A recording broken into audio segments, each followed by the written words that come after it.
Les grands esprits échangent sur les idées. Les esprits moyens échangent sur les événements. Et les petits esprits parlent des personnes. Dans cette vidéo, on va voir comment est-ce qu'en fonction de la catégorie dans laquelle tu es, ça a une influence sur ta vie et sur ta réussite future. C'est parti.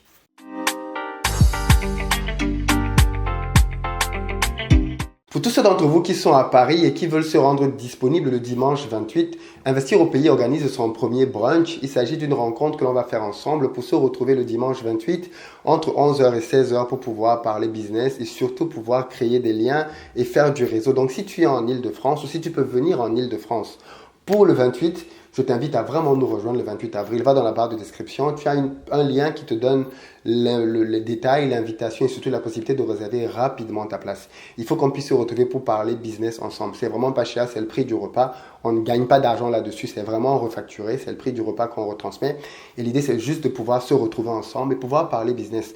Je te réserve une surprise par rapport à la thématique, mais je suis sûr que ça va te plaire si tu es parmi nous ce jour-là.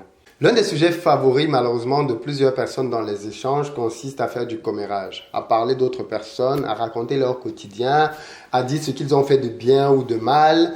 Et tu as certainement déjà dû entendre pas mal d'anecdotes sur ce sujet-là. Malheureusement, beaucoup de personnes souffrent de ça. Enfin, souffrent, non, c'est pas une maladie, mais beaucoup de personnes sont là-dedans et prennent un malin plaisir à parler en permanence des autres.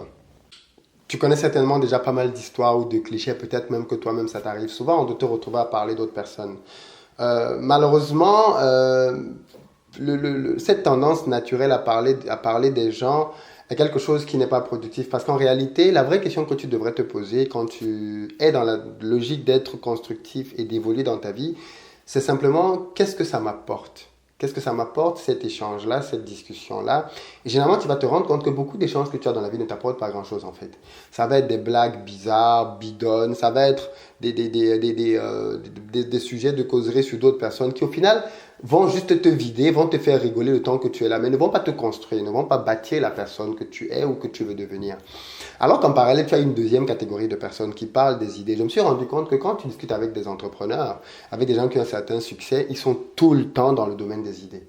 Ils sont tout le temps dans le domaine des idées. Et même quand ils te parlent de quelqu'un, ce n'est jamais pour juste te faire du commérage. C'est un exemple pour illustrer quelque chose. Ou alors c'est un exemple pour te montrer ce qu'il ne faut pas faire. Ou alors comment est-ce qu'il peut s'inspirer de la réussite ou alors de la situation que la personne a vécue. Mais rarement pour te donner une info de la vie qui est dégradante ou qui est juste pour te faire rigoler ou ce que finalement beaucoup d'entre nous font tout le temps, quoi. Et ça, c'est quelque chose qu'il faudrait que tu puisses regarder avec attention parce que tu sais très bien que chacun d'entre nous est la somme des 5 personnes qu'il côtoie le plus. Donc, si les personnes que tu côtoies le plus sont des gens qui sont souvent dans le commérage, malheureusement, il y a des chances que toi aussi, tu te retrouves à traîner dans ça. Il y a des chances que tu te retrouves toi aussi à patauger dans le commérage et à parler des gens alors qu'au final, ce n'est même pas forcément ce qui t'intéressait réellement dans la vie des autres. Donc, je ne te dis pas ça pour te dire que tu dois faire le ménage, même si je pense que quelquefois, il faut clarifier les relations que l'on a autour de soi, mais que tu prennes quand même conscience qu'il y a plusieurs catégories de conversations que tu peux avoir avec les gens. Je me suis rendu compte que, justement, moi, je suis très sélectif dans les gens avec qui je passe du temps. Il y a des gens que je vois une fois en passant et on discute. Tu vois, on peut discuter 30 minutes, 1 heure. Et je constate bien que, ok, cette personne-là a tendance à me parler d'autres personnes ou a tendance de temps en temps à me parler des faits divers. C'est ce qu'on appelle parler des événements. Oh, il s'est passé ci, oh, il s'est parlé ça. Mais rarement, ils arrivent au niveau des idées.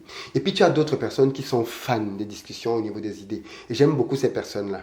Malheureusement, je me suis rendu compte que ce sont des personnes qui sont souvent cataloguées dans la société. Ce sont des personnes qui sont souvent critiquées. Ce sont des personnes qui sont souvent mal vues parce qu'on les traite soit d'intellectuels, soit on les traite de personnes qui veulent montrer qu'elles savent tout, ou alors des choses de ce sens, dans ce genre-là qui n'ont juste rien à voir, quoi. La personne veut juste avoir un débat d'idées. Elle ne veut pas parler des gens, elle ne veut pas parler des événements du quotidien, elle veut que vous puissiez rester au niveau des idées parce que c'est là que les concepts se travaillent et c'est là en fait que les choses se changent. Tu vas voir que les entrepreneurs, quand tu as une discussion, la dernière fois je t'ai pris l'exemple par exemple dans un vol Paris-Abidjan que j'ai fait avec un entrepreneur que j'ai rencontré à l'aéroport, on a discuté 5 heures de temps non-stop dans l'avion business. C'est incroyable quand même, 5 heures de temps non-stop. On était à des places différentes, on a changé de place pour se mettre ensemble. J'avais payé ma place un peu plus cher, j'avais une place, je ne sais plus trop quoi dans l'avion. Je l'ai laissé pour aller m'asseoir à ses côtés pour pouvoir discuter avec lui pendant tout le trajet. Pendant plus de 5 heures de temps, on a parlé business, business, business. Il m'a donné plein d'idées par rapport au développement de mon business. Je lui ai donné des idées par rapport aussi. On a vu comment on pouvait créer des synergies et ça nous a énormément enrichi, tu vois. Et ça m'a marqué parce que je me suis dit, mais en fait, c'est ça, quoi.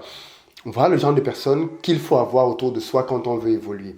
Et le problème, c'est que beaucoup d'entre nous, tu n'as pas ce genre de personnes, mais tu as les personnes qui finalement te maintiennent un peu dans l'état dans lequel tu es aujourd'hui. C'est-à-dire que de par les conversations que tu as avec elles, tu n'évolues pas beaucoup en fait. Tu es tout le temps en train de parler des gens, même si ça ne t'intéresse pas, quoi. Tu te retrouves un peu comme contraint de parler des gens parce que la personne n'a rien d'autre à t'offrir en fait. Elle ne sait que ça, parler des gens ou parfois parler des événements. Oh, tu as vu ce que tel autre a fait, tu as vu ce que tel autre a dit, et ainsi de suite. C'est abrutissant, quoi. C'est-à-dire on n'est jamais dans le niveau supérieur, l'échelle des idées, l'échelle de la pensée, l'échelle dans laquelle on fait un effort intellectuel. Parce que quand tu parles des idées des personnes, tu es juste en train de recracher en fait. Tu recraches ce que tu as entendu ou ce que tu as vu. Ton cerveau n'est pas vraiment en train d'être challengé. Par contre, quand tu es au niveau des idées, tu réfléchis. C'est comme si tu cherchais des solutions pour un problème. Tu écoutes l'idée de l'autre. Ça t'éblouit. Waouh, c'est incroyable ce qu'il a pu voir là. Et ainsi de suite, ça t'enrichit. Et toi aussi, tu donnes des idées et les autres aussi sont enrichis. Et je pense que tu as vu l'interview que j'ai fait sur la chaîne avec Lionel, qui est au MIT. Et il nous expliquait un peu qu'il y a un peu ce syndrome-là. C'est l'une des choses qui l'a positivement marqué au MIT. C'est que justement, avec ses camarades de classe, quand il y a un problème qui est donné, quand tu entends la réponse que quelqu'un donne, tu te dis, mais waouh, comment il a fait pour avoir cette idée, quoi. Et lui, quand il donne la sienne, c'est bizarre, mais pour lui, elle semble naturelle et évidente. Mais pour les autres, c'est pareil. C'est waouh, comment il a vu ça. Et forcément, quand tu es dans un environnement comme ça, tu évolues beaucoup plus vite. Tu évolues beaucoup, beaucoup plus vite parce que tu es permanemment en train d'être challengé, permanemment en train de donner le meilleur de toi-même pour avoir des résultats. Et ça, tu vois, c'est juste génial de pouvoir le faire. Mais ce que je suis en train de te dire là, malheureusement, beaucoup de personnes ne le comprennent pas et très peu de personnes le vivent. Donc du coup, à partir de là, ça devient problématique, quoi. Mais tu as un choix. Tu as un choix aujourd'hui parce que de ce que je viens de te dire, tu comprends bien qu'il y a un autre chemin. Il y a une autre possibilité. Tu as tes copains, tes copines et tu sais déjà un peu à quoi vous vous occupez. L'essentiel du temps, rien ne t'empêche de pouvoir changer la tenue de vos conversations et de commencer à parler de concepts et d'idées. Si tu te rends compte que ces amis-là ne seront pas ouverts ou perméables à ce type de sujet, tourne-toi vers d'autres personnes. Si tu veux chercher des personnes avec qui tu peux. C'est aussi pour ça que justement je crée des rencontres et je suis favorable aux idées comme le brunch business. C'est parce que le brunch business qu'on va faire à Paris va te donner l'occasion de pouvoir rencontrer d'autres personnes qui ne viennent pas là pour savoir avec qui tu es sorti il y a un an, pour savoir ce que tu aimes manger. Ou non. Tu vas rencontrer des gens qui sont business, qui conceptualisent des choses, qui ont des challenges business et qui veulent voir comment est-ce qu'ils peuvent aller plus loin avec toi. Comment est-ce que toi aussi tu peux faire partie de leurs prochaines équations. Et ça, tu as besoin d'un environnement comme ça autour de toi pour pouvoir grandir et évoluer. Tu ne peux pas être dans un environnement qui ne favorise pas l'excellence et penser devenir excellent. Si tu es dans un environnement médiocre, il va cultiver la médiocrité et tu vas juste patauger dedans, quoi. C'est triste de le dire, mais c'est le constat que je fais. Heureusement, ce n'est pas une fatalité. Les choses peuvent changer, les choses peuvent avancer.